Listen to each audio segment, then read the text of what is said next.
Hi, it's Kevin Bates here, and today I want to talk about being able to account for the amount of Bitcoin that is out there, and in particular to compare it with the situation we have with fiat, for example, US dollars, and with gold. So a while back I was looking into gold as a store of value, and one of the things that struck me is that it's actually really hard to work out exactly how much gold is out there in the world. There are figures that various publications provide, but they're all estimates, and I found it very interesting that this very valuable gold metal uh, is not fully accounted for. We don't really know exactly how much we have. And of course, the same is going on with money. Now, everybody knows that occasionally a dollar gets churned up in the wash, or nickels fall down the back of a sofa. But the fact is that actually the amount of cash that is out there is insignificant to the amount of a particular currency that is created on spreadsheets by what are called sort of M2, M3, M4 types of money, loans and debts and stuff like that. And it's a kind of a guesstimate to work out exactly how many US dollars actually exist on paper somewhere. Or actually not on paper, in spreadsheets and in databases somewhere. So the thing with Bitcoin is that every single transaction is recorded in the Bitcoin blockchain, so you can track them all down.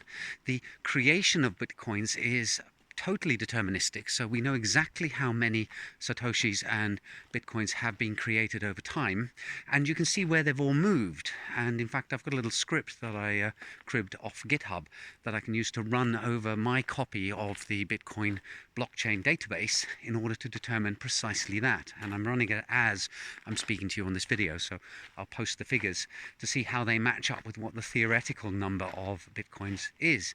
Now, of course, we can't account for Bitcoins that are lost because somebody had some balance and then they lost their private key. We have no idea exactly how many of that is out there. There are some lost Bitcoins that we can track down. For example, Bitcoins that have been sent to addresses that can never be redeemed, like the Bitcoin address associated with the private key of 0. The ECDSA, the signing algorithm that allows you to free those, does not accept signatures made by the key 0, and there are a few other quirks out there like that.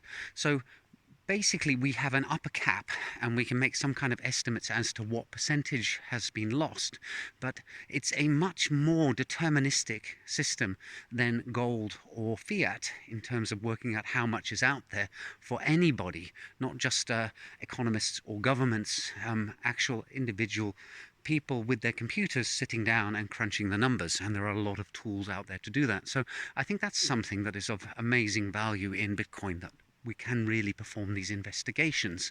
And I think the second thing to consider here is the fact that we know how it's going to continue going on. We know how many more are going to be created over time.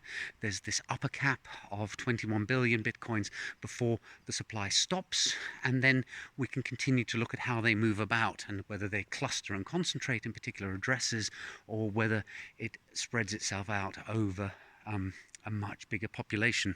So I think really Bitcoin should be a theoretical economist's dream, because you can do all sorts of wonderful quantitative rather than qualitative studies with actually very little estimation going on. And I wouldn't be surprised if a lot of future PhD or master's students in economics decide that Bitcoin is the thing that they're going to test their theories on.